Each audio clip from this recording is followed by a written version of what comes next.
Identification. Learning to identify. This is a real challenge. Now, it's not too difficult if somebody's like you. The real challenge is to identify with somebody who's not like you. In a wider range of teaching all of this, here's the reaction you want from identification. Me too. You just want the reaction for somebody to say, me too. I understand what that's like. I've been there. So part of it is trying to translate your experiences into words so that someone will identify with it and say, me too. Here's the reaction you don't want. So what? Now, it's easy if you're not careful to load your presentation with a lot of so whats.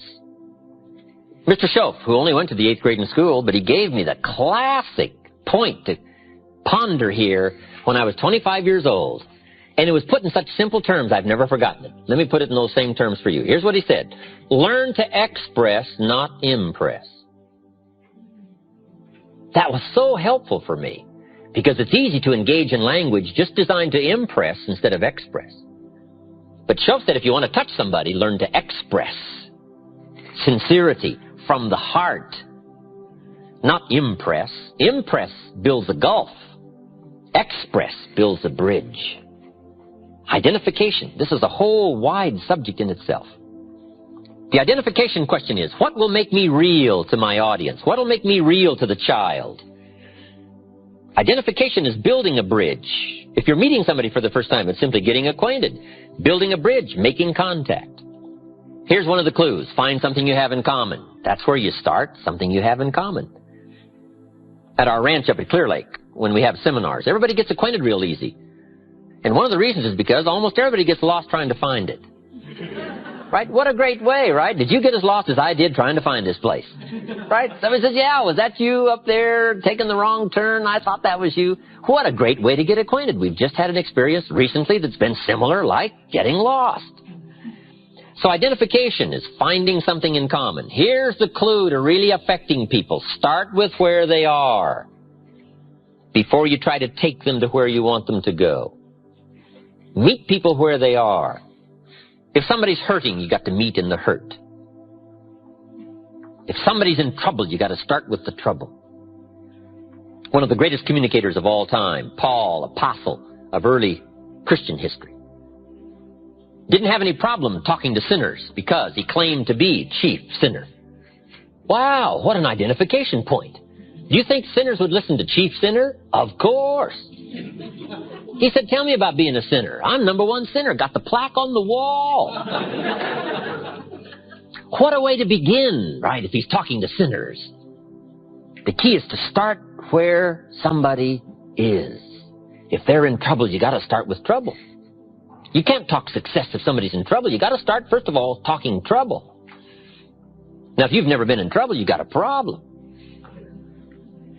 So, I suggest here that you get in a little trouble, so you know how to talk trouble. So that when somebody is stricken in the heart, and you've had this experience, maybe not as deeply, but somewhat of an experience of being stricken in the heart. When you meet somebody and you're trying to help them, you can talk about being stricken in the heart, and it'll have substance, it'll have meaning, it'll have depth.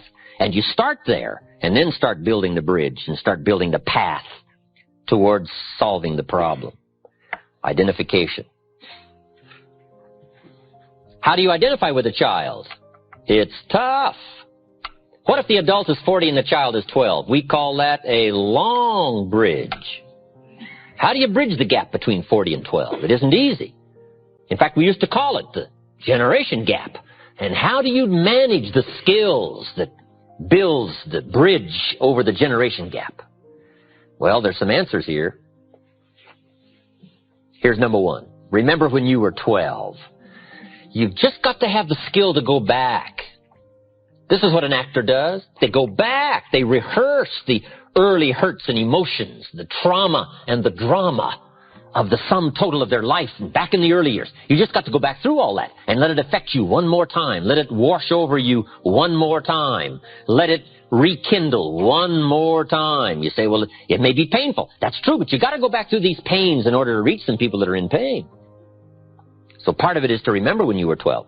I don't have much problem with 12-year-olds because I remember almost every day of being 12. 12 is a fascinating year. One of the challenges of being 12 is you're not 13. If I heard it once, I heard it 100 times when I was 12. You're only 12. As if that was some awful place to be. Right? The teenagers would say, of course you can't go. You're only 12. I thought, wow. I can't wait to be rid of 12 and become a teenager. So, pretty frustrating. You just got to go back and remember that. If you want to reach somebody 12, you just got to remember 12. Did you ever get chosen last when you were a kid? That's an awesome experience. They're choosing up sides. I'll take you, I'll take you, I'll take you. And then you're last and you're standing there. And the next leader says, well, I guess I'll have to take you. Right? Wow, what an awesome experience. But you just got to go back and relive that. Let it smite you one more time. Let it hit you and let it hurt you. Because, see, to really affect people, you got to be moved. And you've got to be touched. And without moving and touching of life experiences, whatever emotion it calls for, there are some people you can't reach. Here's another key way to reach the kids. Read all their books. Here's what it's called. Do your homework. Lack of homework shows in the marketplace. Lack of homework shows at home. See, if a child has read this book, and I read the book, one of the great places we can meet is in the book. I say to the child, remember the story where right away they're going to be impressed that I've done my homework. And the kid says, did you read that book? I said, yes, I read all those books. They say, wow. And I say, remember the story where? They say, I remember that story. I say, well, that's about like now. Not exactly, but it's pretty close.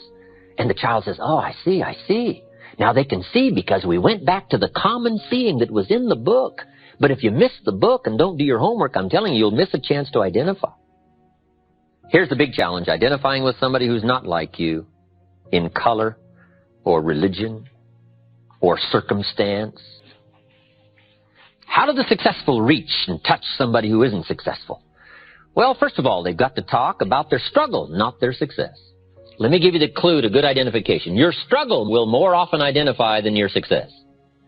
If you've got an hour to talk and you spend 59 minutes on your success story, we call that building a gulf, not a bridge. You've got to spend most of the time on your struggle, most of the time on your fears, most of the time on your apprehensions, most of the time you hesitated, most of the time you were about to give it up. You've got to spend some time on that. That's called identification and building a bridge. Then take them by the hand and then show them your success when it has meaning because it came from struggle, it came from decision, and it came maybe from heartbreak, and it came maybe from the same position the person finds themselves in that you're talking to. Identification. What makes you real? That's so important. Part of identification is proper word choice. Jesus said to his disciples one day, today I'm going to teach you how to fish. What an important choice of words, fish. Who is he talking to? Fishermen. We call that brilliant. He didn't say, I'm going to teach you how to recruit. No, what do they know from recruit? These fishermen don't know recruit. And if you keep insisting on saying recruit to fishermen, we call you naive. You got to change your vocabulary. He said, I now wish to teach you how to become fishermen. Now see, they understood that language. He said winning people is a lot like fishing. Now see, they understood that story. If it's like fishing, we can figure it out. Here's the next clue to identification. Beware of using inside lingo on the outside world. Sometimes inside, some little catchy phrases become comfortable, but outside they become strange. The man said to me, we've got to get into the Word. We've got to spend more time in the Word. I thought, how small would you have to be? Now, what I found out later he meant was, we should read the Bible more. Now, see, that would have made sense to me. Right? But the into the Word, we call that kind of strangey language. And you've got to be careful of strangey language on what we call the outside world. You got to learn to shift gears. The lady said to me, I've learned how to handle my space. She said, how are you doing with your space? I thought, space? What's the space? Now, I found out later she'd been to the space seminars. And she'd learned the kind of spacey language, space. But see, you got to be careful. You talk space to a lot of people, and they go back like this, say space. What's this space? Right? Now, the people that have been through the space seminars can understand the spacey language. But if somebody hasn't, you've got to learn to what we call shift gears into an appropriate word choice depending on your audience. It's called the gift of language in a variety of awareness to learn how to choose the right words and the right phrases depending on who you're talking to. We call this awareness. We call this being non-lazy. We call this being sharp in perception to know who you're talking to and how to choose the words that'll make sense. Identification. You've got to identify with the sorrow by recalling your own sorrow. Identify with the joy by recalling your own joy. Identify with the difficulty by rehearsing your own difficulty. Here's one of the best clues in learning to better identify. Go back over your own life and make a study of your own life, your circumstances, your feelings, your awareness.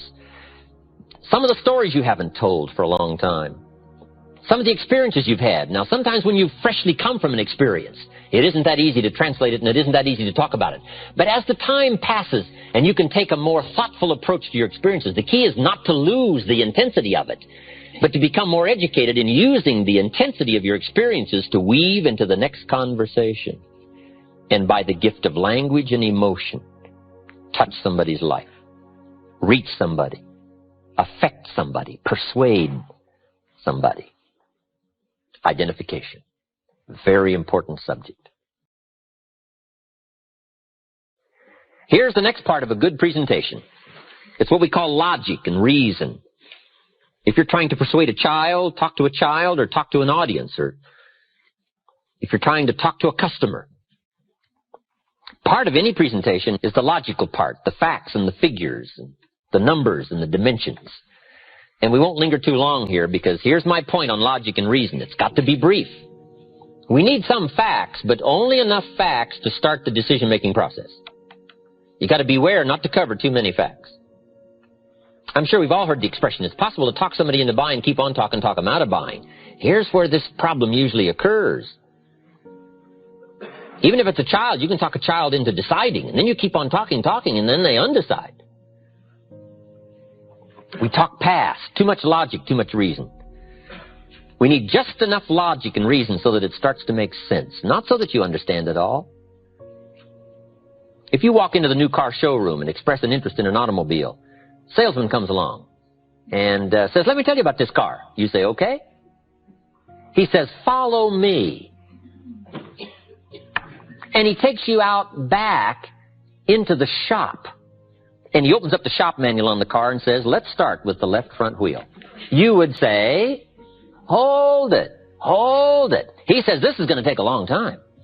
We got 1,000 facts here to go through. You'd say, hold it, hold it. You don't need 1,000 facts to decide about this automobile.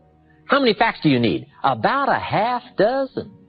And if somebody makes the mistake of going beyond a half dozen, here's what they're going to do. Lose their audience. So you got to make sure you don't get into too wide range of facts and logic. Because here's why. Most decisions are made emotionally.